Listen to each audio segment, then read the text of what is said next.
రెడీయా? మీరు రెడీ అయితే నేను రెడీ. ఇవాళ గవర్నర్ నరసింహన్ గారిని కలవడం జరిగింది. మెయిన్గా ఏంటంటే నా మీద వచ్చినటువంటి ఆరోపణలు సోషల్ మీడియాలో ఇంకొక మీడియాలో వచ్చిన అటువంటి ఆరోపణల గురించి వారికి ఫిర్యాదు చేయడం జరిగింది. వారు సానుకూలంగా స్పందించి కొంతమంది గిట్టని వాళ్ళు చేస్తున్నటువంటి ప్రచారాన్ని నేను తీవ్రంగా ఖండిస్తున్న వేణుమాధవ్ అని వారు చెప్పడం జరిగింది. వారిని కలవడం చాలా ఆనందంగా ఉంది. వారు చాలా అద్భుతమైనటువంటి స్పందన ఇచ్చారు. దానికి చాలా ఆనందపడుతున్నా. అలాగే ఎందుకంటే ఒక న్యూస్ ఛానల్ ఒక వెబ్సైట్లో వచ్చినటువంటి దాన్ని వేణుమాధవ్ చచ్చిపోయాడు అసలు లేడు అని వచ్చిన దాని ప్రకారం నన్ను వారిని మేము ఛానల్స్లో వేసినాం, దీంట్లో వేసినాం, మరి వీటి తాగకుండా ఎట్లా చంపుతాడని భయంతో నాకు భద్రత కావాలని గవర్నర్ గారిని అడగడం జరిగింది. వారు సానుకూలంగా స్పందించి భద్రత విషయంలో పూర్తి జాగ్రత్తలు తీసుకుంటామని చెప్పడం జరిగింది. దానికి గవర్నర్ నరసింహన్ గారికి మనస్ఫూర్తిగా ధన్యవాదాలు తెలియజేస్తున్నా. ఇంకొకటి కొన్ని మీడియాస్లో సోషల్ మీడియాస్లో వస్తున్నటువంటి నా మీద తప్పుడు ప్రచారాలు, నాకు షుగరు, బీపీ, ఎయిడ్స్, క్యాన్సరు ఈ టైపులో చాలా ఉన్నాయని వాళ్ళు ఇచ్చినటువంటి ఈవెంట్ ఏమైపోయాడు దీని మీద నేను ఓపెన్ ఛాలెంజ్ చేస్తున్నా. ఏంటంటే మీడియా పీపుల్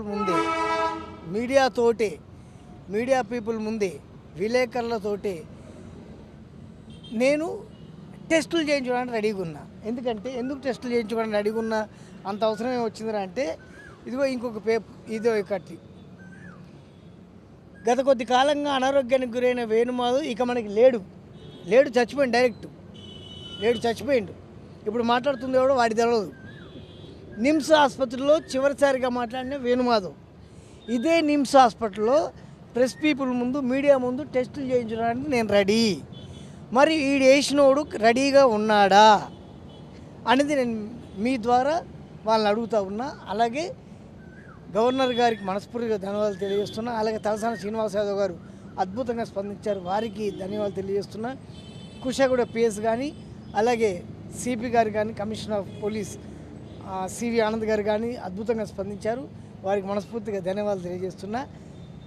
దీనివల్ల ఏం జరిగిందంటే బ్రదర్, నేను ఎందుకు ఇంత గవర్నర్ గారి దగ్గర దాకా రావాల్సిన అవసరం వచ్చిందనే విషయంలో నేను కొన్ని విషయాలు మీకు చెప్పాలి. మా ఫ్యామిలీకి వచ్చేసరికి మా కుటుంబ సభ్యులకు ఫోన్లు వస్తున్నాయి, రోజుకు 500-600 ఫోన్లు. మూడో రోజు ఎప్పుడు వేణుమాధవ్ పోయిన తర్వాత మూడో రోజు ఎప్పుడు మేమందరం వేణుమాధవ్ ఫ్యాన్సు, మేము విగ్రహం పెట్టిస్తాం లేకుంటే మేము సమాధి కట్టిస్తామని ఒకడు.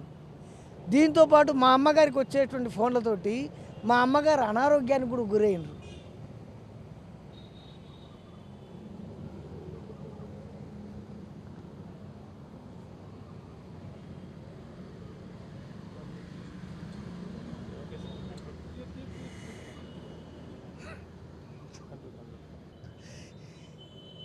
ఈ పరిస్థితి పగోడు కూడా రాకూడదు సార్. బతుకున్న మనిషిని చంపడం అనేది పద్ధతి కాదు.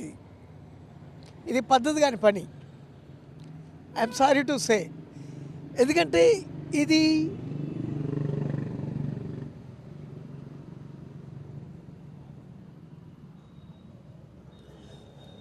కాబట్టి దీన్ని నేను సీరియస్ తీసుకోవడం జరిగింది.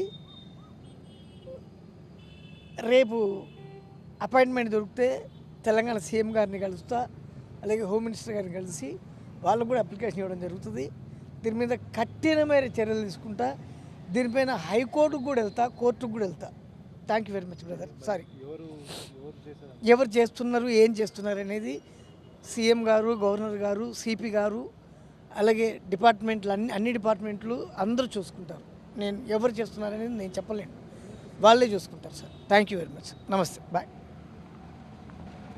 మరణం దేహానికే గాని ఆత్మకు కాదని భగవద్గీత చెప్తుంది.